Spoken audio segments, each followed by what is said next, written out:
Halo guys, kembali lagi bersama saya Yuda di Yuda Kusuma Autovlog. Nah, dalam video kali ini kita tetap akan mereview lagi gitu ya. Kebetulan teman saya datang ke Jogja bawa lagi mobil yang saya menarik juga untuk kita review karena sebelumnya kita sudah review mobil ini tapi ini adalah generasi yang sebelumnya. Nah, mau tahu mobilnya kayak apa? Langsung cekidot aja.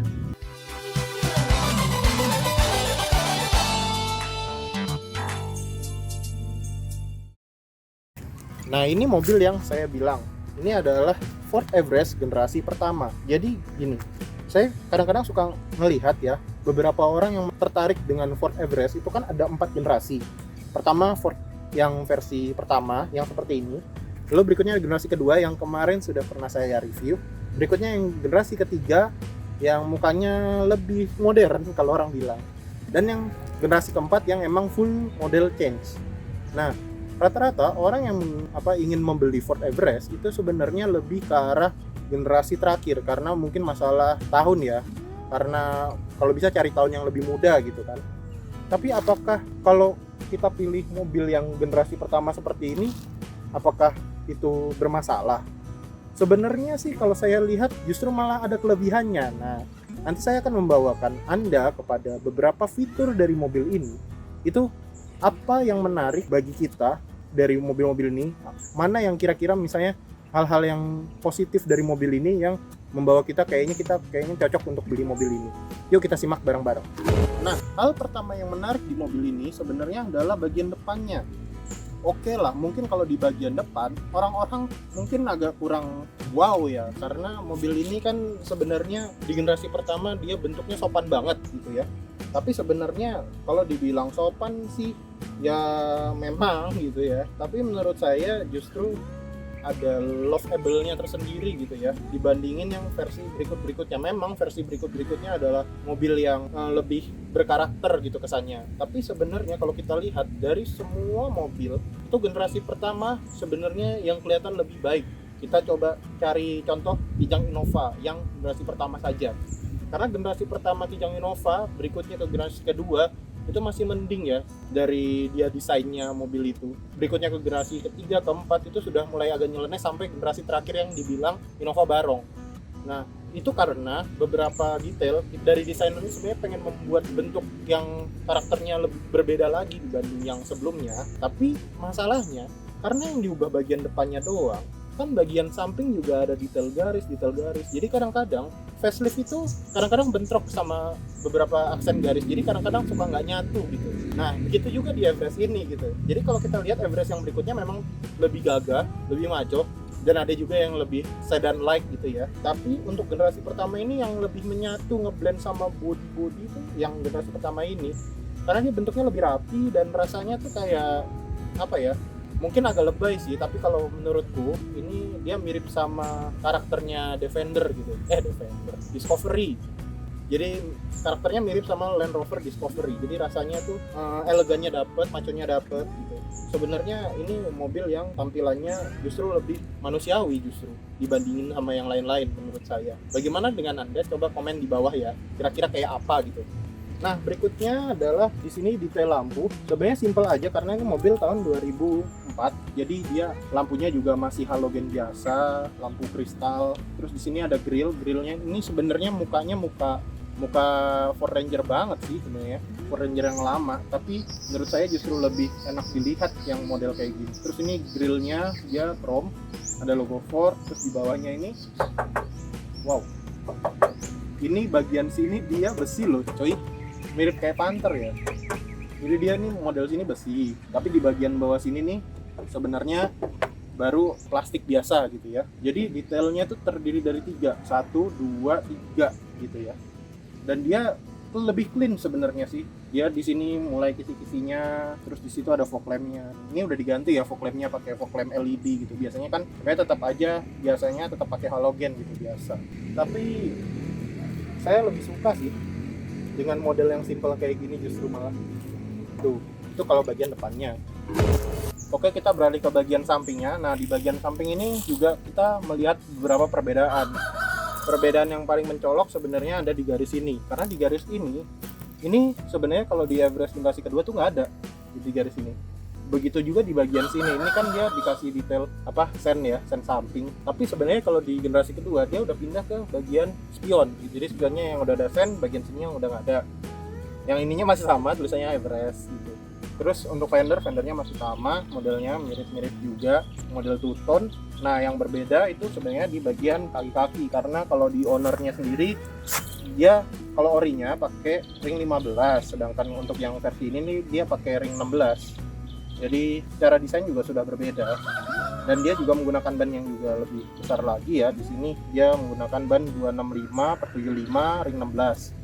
Intinya bagian kaki-kakinya ini, bagian bannya sebenarnya ban sama velgnya itu udah beda, tapi untuk di bagian suspensi itu tetap masih sama dengan yang versi Everest generasi pertama. Sebenarnya di Everest generasi pertama dan kedua karakter suspensinya itu juga sudah berbeda, karena kalau yang di Everest generasi ini adalah dia modelnya lebih empuk sih sebenarnya, ngayun tapi cuma sekali doang. Nah menurut saya sih lebih humanis justru, malah untuk dibawa kemana-mana gitu. Dengan karakter suspensi seperti ini justru malah cocok buat dipakai off-road sebenarnya. Sedangkan yang kedua dia lebih cenderung sedikit tough gitu, tapi masih acceptable lah gitu ya. Jadi ada perbedaan settingan sebenarnya dibanding generasi pertama dan kedua.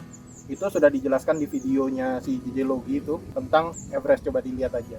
Tapi kalau menurut saya lebih suka karakternya suspensi yang generasi pertama ini gitu. Untuk dibawa harian ataupun dibawa luar kota ini lebih pas gitu menurut saya gitu. Terus detail-detail yang lain, oke nanti kita lihat aja ke samping ya. Nah sekarang kita geser ke detail samping. Detail samping ini juga punya perbedaan dibanding generasi kedua. Hal yang paling utama adalah di bagian sini, handle pintu. Karena generasi kedua handle pintunya udah mulai tarik, sedangkan yang ini masih ungkit gitu ya. 90s banget gitu bentuknya dia, tapi ada chrome gitu ya, aksen chrome. Ya menurut saya nggak masalah sih, karena model desainnya dia yang modelnya serba garis, menurut saya sih malah lebih ngeblend sama desain mobil ini gitu. Jadi kayak bukan ditambah-tambahin gitu ya. Ketahuan banget lah ini orisinalnya gimana. Terus yang berikutnya ke bawahnya ini detail seperti ini sebenarnya kalau di generasi 2 cuman di TDI Matic ya. Tapi kalau untuk berikutnya di generasi keduanya itu sebenarnya ini nih udah nggak ada ini.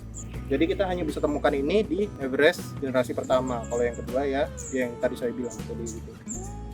Ya udah ada tempat buat pijakan kaki. Bahasa Inggrisnya apa ya? Embuh lah aku. Di sini udah ada talang air dan dia masih menggunakan ini roof rail. Nah, roof railnya ini ada karakteristik yang berbeda. Kayaknya memang Everest tuh rata-rata begitu semua. Yang dimana roof rail tuh di bagian belakang itu menyatu sama spoiler. Jadi itu ciri khasnya Everest banget gitu menurutku. Terus di bagian belakang ini masih modelnya ngotak, terus ada lampu kayak Taruna. Nyatunya di bagian pilar paling belakang kan. Ini kaki-kakinya sama kayak yang depan, jadi sebenarnya udah diganti. Tapi rata-rata semuanya sama sih, masih kelihatan ori banget ya.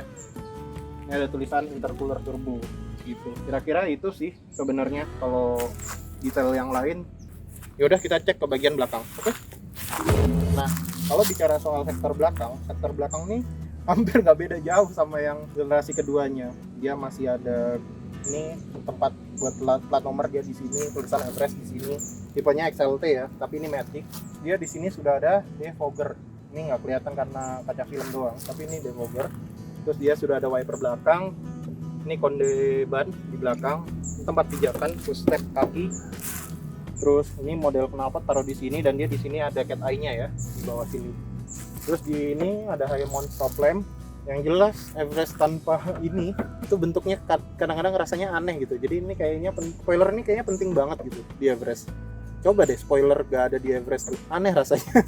Begitu juga roof rail gak ada di Everest tanpa roof rail tuh juga rasanya aneh gitu. Kayaknya ini benda yang kayaknya nggak mungkin Everest tanpa ini nih udah kayak makan nasi nggak pakai sayur gitu. Pokoknya ini harus menyatu ini kalau yang itu. Sisanya masih sama. Nanti kita cek mesinnya aja dulu ya, karena mesinnya adalah yang berbeda dibandingin yang versi kedua. Oke? Nah, ada satu item yang menarik di Everest ini, karena Everest kedua itu kalau nggak salah ada kondenya ya.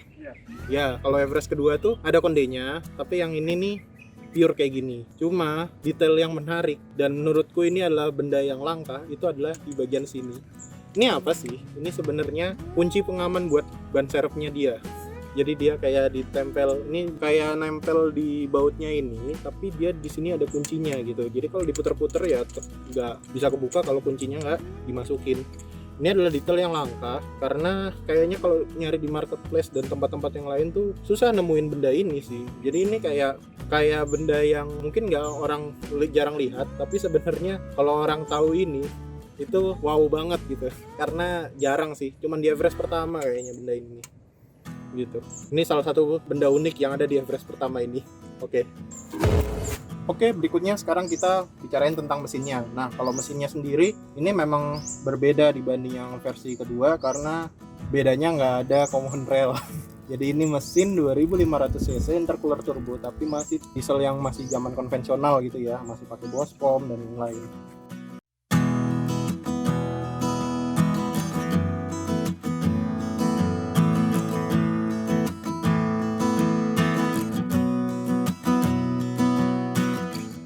Jadi bisa dibilang mirip kayak Panther L300 gitu ya, model-modelnya gitu. Artinya mobil ini sebenarnya bisa diruat sama bengkel-bengkel biasa sebenarnya. Jadi kalau mau ke kota mana yang entah berantah, nggak harus kota besar, itu masih bisa ngeruat mobil ini. Tidaknya hanya untuk bersihin injektor dan yang lain-lain, pang lah gitu ya.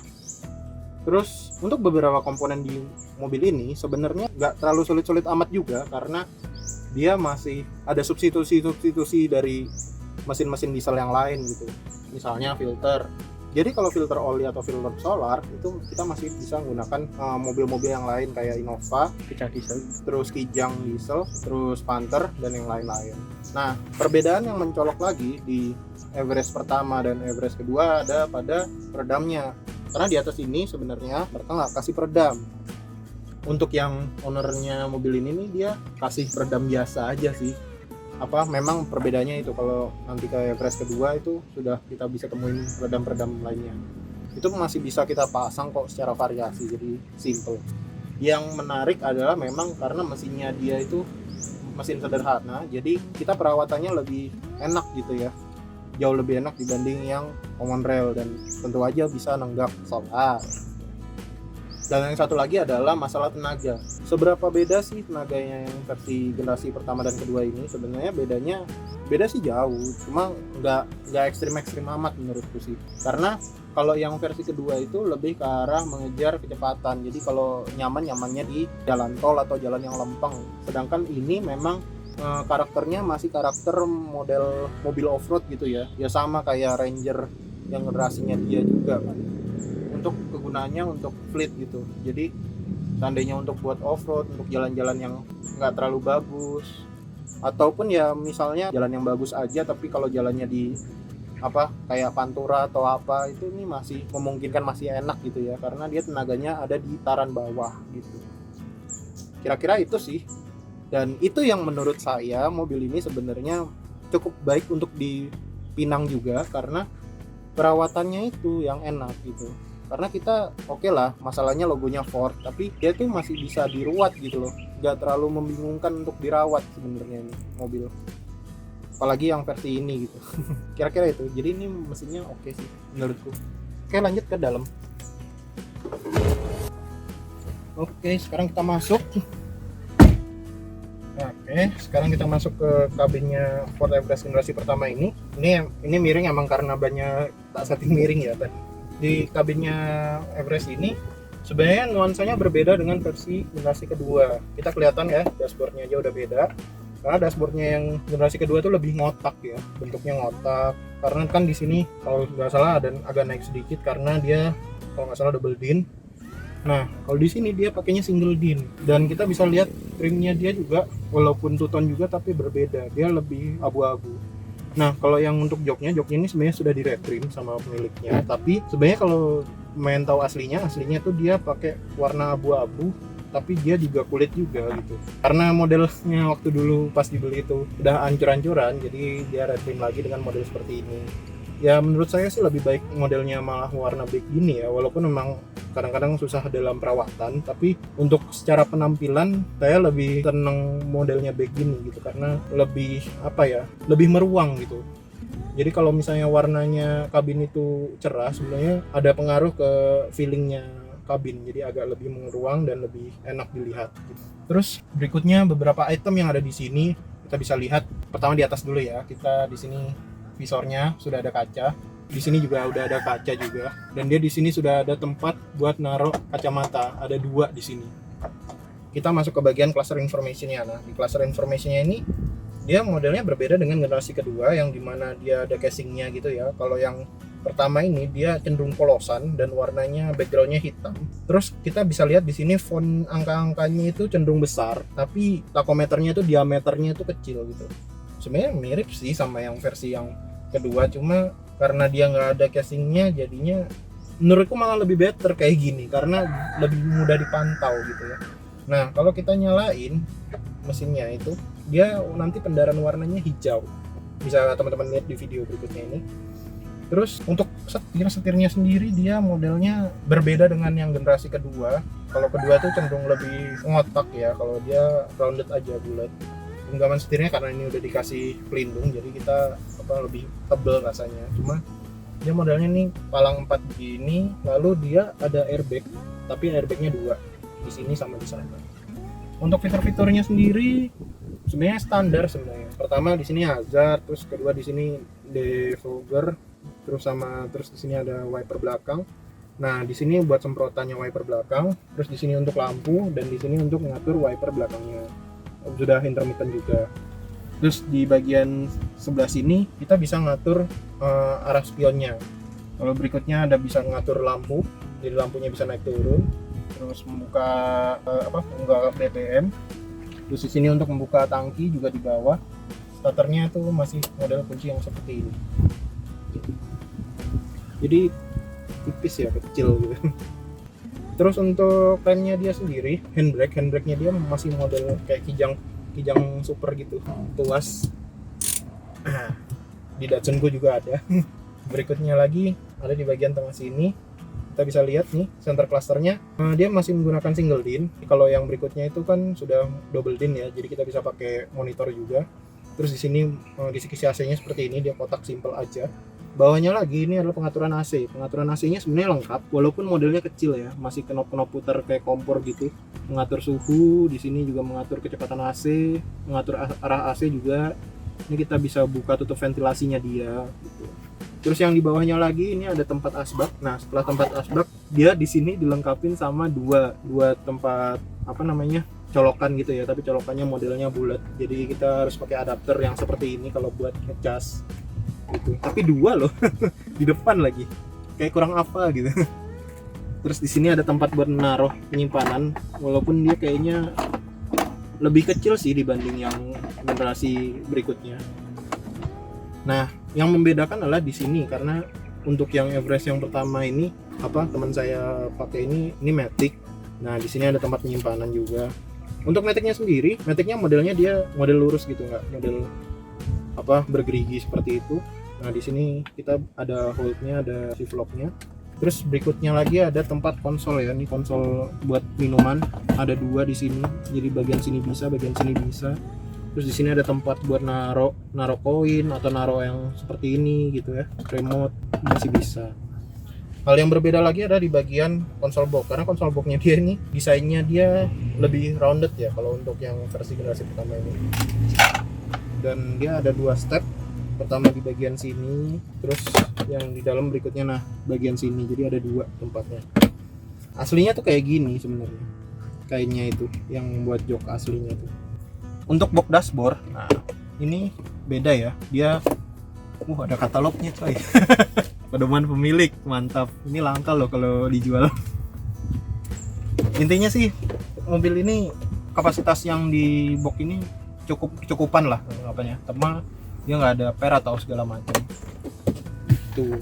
Kalau posisi mengemudi ini menurut saya sebenarnya nggak terlalu jauh berbeda dengan generasi kedua, tetap tinggi, kita selonjor tapi tinggi kayak commanding gitu, dan bagian kacanya dia tuh lebih rendah jadi kita bisa naruh tangan di sini, bisa naruh tangan di sini gitu. Kita mantau sekeliling jadi juga lebih luas karena pilarnya ini tuh nggak terlalu gede-gede banget, lebih enak. Dan Untuk spionnya juga cukup lebar, jadi kita masih bisa memantau pergerakan di bagian belakang. Sisanya ini sih, tapi ini udah diganti. Overall sebenarnya memang enak sih buat dibawa kemana-mana, karena nggak ada yang visibilitas tuh, nggak ada gangguan sebenarnya kalau di Everest, karena kaca semua sebenarnya kayak akuarium. Nah sekarang untuk pengaturan setirnya, dia cuman tilt doang ya, wajar sih tahun-tahun segitu, tilt doang, nggak ada teleskopik. Lalu untuk joknya juga cuman sliding sama direbahin dong. Nah, oke, kita coba lihat door trimnya jadi dulu ya. Oke, sekarang kita, wah emang segini doang. Jadi ini door trimnya dari Fort Everest. Modelnya ya sebenarnya simple karena ini versi zaman dulu, jadi belum ada pemikiran buat apa ya, ini mobil yang benar-benar dipakai buat daily use, itu belum. Di sini kita bisa lihat door trimnya, dia warnanya abu-abu tapi dicampur sama ini fabric ya. Jadi sebenarnya kalau dibilang soft touch, ini termasuk soft touch.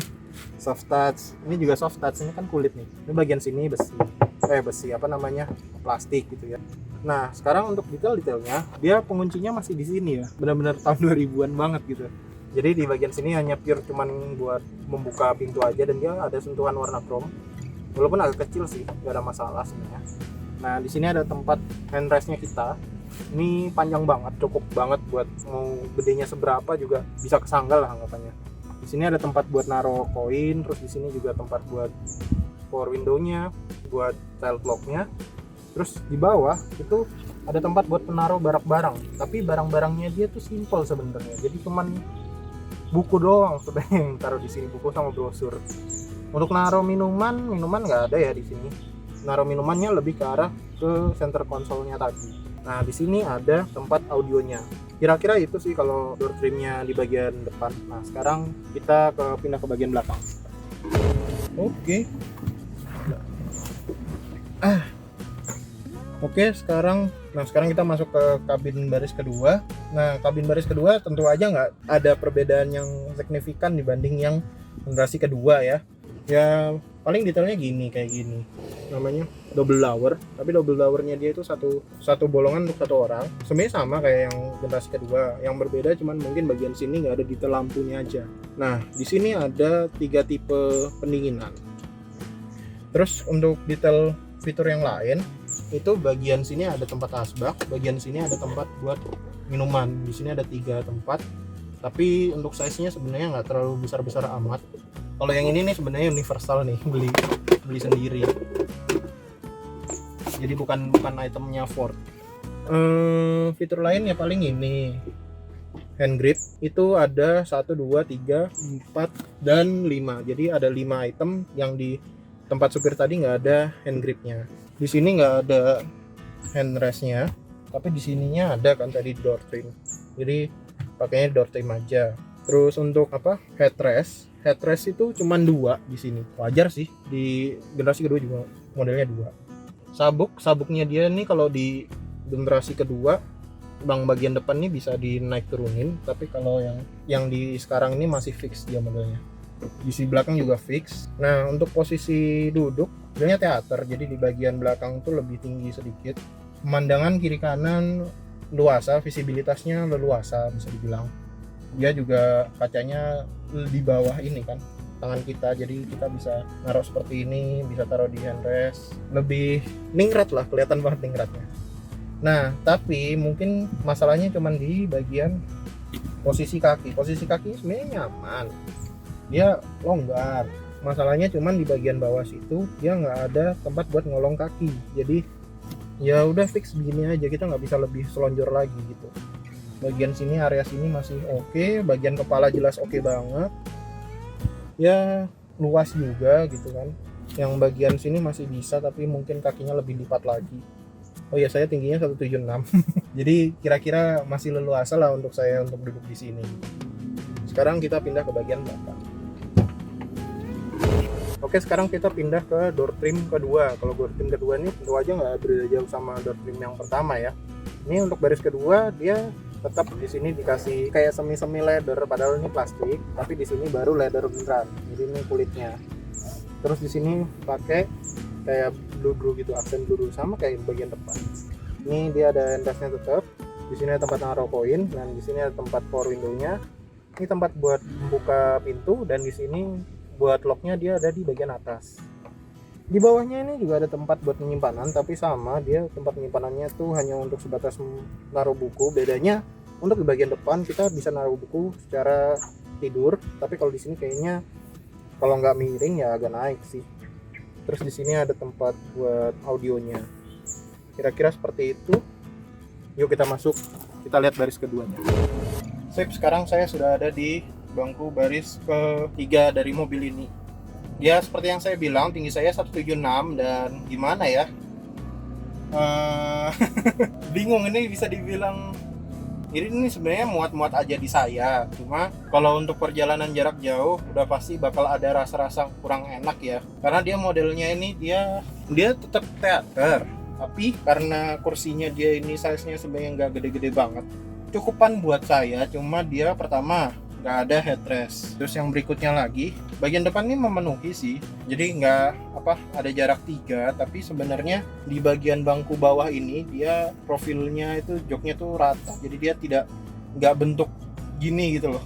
Jadi dia tuh L biasa, sehingga ini nggak ada topangan di paha gitu. Jadi sebenarnya kalau untuk jalan-jalan sederhana kota, maksudnya dalam kota sih nggak apa-apa. Tapi kalau misalnya buat touring-touring keluar kota, lama-lama ya rekoso juga sih yang duduk di baris ketiga. Jadi lebih baik sih anak kecil atau orang yang ukurannya lebih pendek lagi. Tapi kalau mau lebih ekstrim mungkin cara duduknya jadi bersila gitu. Ini masih mending kalau bersila gini, masih PW lah. Tapi kayaknya tetap orang-orang nggak betah ya.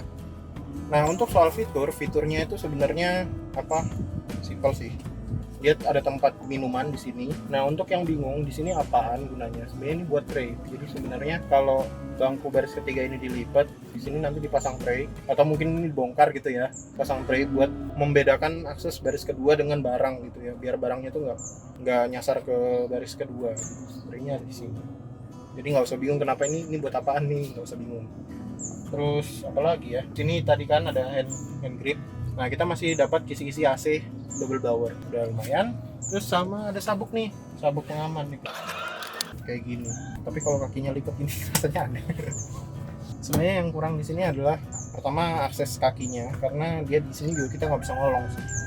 Jadi mau nggak mau kalau kita modelnya duduknya jongkok atau enggak duduknya kayak bersih lagi nih. Tapi tetap aja soal betahnya sih. Mending anak kecil yang taruh di sini. Headroom sebenarnya masih oke loh ini headroomnya. Terus di sini kacanya, nah karena dia modelnya teater, jadi kayaknya kita semakin ke atas, garis mata kita tuh jadi kebentur sama ini, sama hand grip. Jadi garis mata kita tuh kebentur sama hand grip. Jadi kayak harus nunduk banget kelihatan. Tapi kacanya, untungnya kacanya luas, jadi kita nggak ngerasa terkungkung dalam sini. Sekarang kita lihat bagasinya. Oke.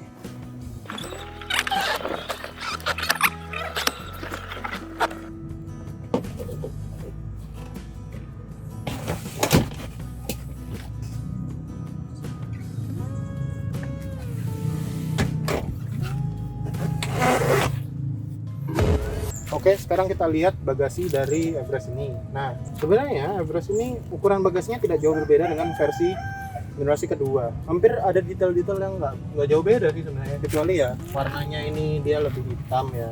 Dia abu-abu maksudnya. Kalau generasi kedua lebih cerah sih. Terus berikutnya lagi, cara kapasitas sebenarnya kurang baik ya sebenarnya. Bisa sih naruh tas biasa, tapi ya emang itu masalahnya SUV triple cabin, SUV leather, itu masalahnya selalu di bagasi. Kita lihat di sini ada detail lampu. Kalau untuk fitur ada detail lampu. Terus di sini ada soket yang sama kayak di depan. Jadi kita bisa ngecas, tapi kita butuh adapter. Modelnya dia bolong soalnya. Jadi kayak yang depan persis. Terus berikutnya ada nih pijakan kaki footrest. Teman-teman selalu bingung kan, kenapa harus ada footrest di sini? Padahal kita kan nggak ada yang naik. Sebenarnya di Everest tertentu itu ada yang bagian baris ketiganya itu modelnya kayak espas. Jadi duduknya nyamping gitu. Ada. Itu diterima apa saya lupa. Yang jelas di bagian itu yang membuat kenapa di sini harus ada footrest. Setidaknya kalau footrest untuk barang-barang seperti ini ya memudahkan kita lah kalau untuk naruh barang kan. Misalnya barangnya berat nih, taruh sini dulu, hela nafas kan, hahaha, baru naikin lagi gitu. Kalau menurut saya fungsinya lebih ke arah kayak gitu sih. Sekarang kalau untuk baris ketiganya ngelipatnya gimana? Pertama kita tekan bagian sini dulu. Terus nah di sini kan ada tuas nih, kita tarik tuasnya. Agak berat ya, tapi ya oke lah. Nah di sini uniknya adalah di bagian sini nih ada tuas yang bisa kita tarik juga. Jadi kalau kita tarik dua-duanya itu barang ini bisa kita bawa keluar, taruh di garasi kalian masing-masing. Jadi kita bisa buat ini jadi cuman 2 baris doang. Ya mirip sama kayak Renault Triber tapi lebih simple gitu menurut saya. Karena ini kan kalau udah ditarik tuasnya cuma tinggal diangkut doang. Sedangkan Triber itu kan kayak satu-satu gitu kan. Ini kita bisa lihat bagian bawahnya. Ini bagian bawahnya emang belum di retrim. Masih ada kotoran dan lain-lain sebagainya. Tapi kalau udah dilipat kayak gini, ini ruangnya baru kerasa luas. Jadi kita kalau mau naruh benda-benda yang berbentuk kotak luasa banget karena dia kan modelnya dia full ngotak gini ya. Gitu. Jadi masih oke buat naruh barang-barang. Bahkan kita naruh orang aja, misalnya saya duduk di sini pun bisa ini. Masih luasa banget gitu. Terus apa lagi ya? Oh, ini ada fitur di bagian sini. Nah, sekarang kita masuk ke bagian pintunya. Pintunya ini ada yang spesial karena dia ini pintunya jadi kan modelnya nyamping dan dia ada ban serepnya di bagian sini. Jadi kita kalau naruh-naruh barang tuh selalu pasti ada kendalanya karena di sini kan pasti berat banget kan. Dia tuh ada buat kita ngelock sama unlocknya. Jadi kalau misalnya kita unlock tuh kita tarik, nah kayak gitu. Nah ini baru mulai nurun. Nah misalnya kalau udah kita buka gini, kita tinggal locknya masukin sisi bagian sininya ya. Kita masukin ke bagian dalam. Nah, keras biar ada suaranya sih. Harusnya nggak gitu-gitu amat. Intinya begitu. Jadi kalau misalnya kita lock, nggak usah khawatir pintu ini bakal menghantam kita, nggak akan. Jadi ini fitur yang penting sih sebenarnya menurut saya untuk mobil-mobil yang kondenya tuh harus ada di pintu gitu. Terus berikutnya di sini ada tempat jaring sebenarnya, tapi karena jaringnya itu udah nggak bagus, jadi lebih baik lepas aja. Ini ada tempat buat, nah jadi ini hal yang sama ditanyain orang-orang, bagian footstep, bagian membuka ini kenapa harus ada di bagian belakang. Jadi memang Everest itu ada tempat duduknya yang menyamping yang tadi saya bilang. Ini fungsinya. Di sini juga ada door handle, tapi modelnya nyamping jadi kayak mirip kayak hand grip sebenarnya. Terus di sini ada washernya di sini bagian sini. Terus yang tadi detail yang belum saya bilang adalah di bagian samping kiri ini ada toolkitnya. Jadi dia sudah ada dongkrak dan toolkit di bagian samping kiri, samping kanan. Ya intinya ya begini-begini aja sih, warnanya aja yang beda karena warnanya abu-abu. Kalau yang di versi generasi kedua itu kan warnanya lebih beige ya, lebih warnanya agak kuning gitu. Kira-kira itu sih. Oke, jadi ini review saya tentang Ford Everest generasi pertama. Kalau bisa dibilang mobil ini adalah mobil yang walaupun dia masa waktunya tuh lebih tua dibanding yang kita lihat pada umumnya, tapi dia menawarkan kelebihan yang sebenarnya nggak dimiliki sama versi-versi barunya. Yang pertama adalah durability karena dia mesinnya lebih efisien, lebih mudah dirawat. Lalu untuk dalamannya justru nggak terlalu beda jauh sama yang generasi barunya. Detail-detailnya juga tergolong lumayan baik dan secara desain juga saya lebih nyantol gitu ya ke mobil ini ya, karena dia kelihatan jiwa Amerikanya tuh lebih kerasa gitu. Jadi sebenarnya ini mobil walaupun masalah usia jauh lebih tinggi dibanding yang lain, tapi menurut saya permasalahannya itu nggak terlalu signifikan gitu. Karena ini mobil memang udah durable, jadi kayaknya masalah-masalah yang ada hampir jarang sih, ataupun kalau ada ya restorasi sedikit lah, nggak terlalu fatal banget gitu. Yang penting adalah mesinnya enak dirawat gitu aja. Kalau untuk soal kenyamanan berkendara atau apa, mungkin lihat aja ya di review Everest yang generasi kedua, karena sebenarnya feelingnya sama aja sih. Intinya ini mobil yang lebih affordable karena harganya ada yang di bawah 100, tapi kadang-kadang ada yang udah overlap 100, tapi yang di bawah juga masih ada. Jadi anda kalau mau nyari Everest generasi pertama masih masuk akal sih menurut saya mobil ini. Sekian itu review dari Yuda Kusuma Autovlog. Silahkan kalau ada komentar, saran atau segala macam silahkan komen di bawah. Mungkin kalau ada kalimat saya yang belum saya terangin bisa dilengkapin di bawah. Mungkin yang salah-salah monggo gitu. Saya cuma review aja. Silahkan nambah di bawah gitu ya, biar kolom komentarnya tuh penuh gitu. Kira-kira itu dari saya. Jangan lupa like, subscribe dan lain-lain. Oke, see ya.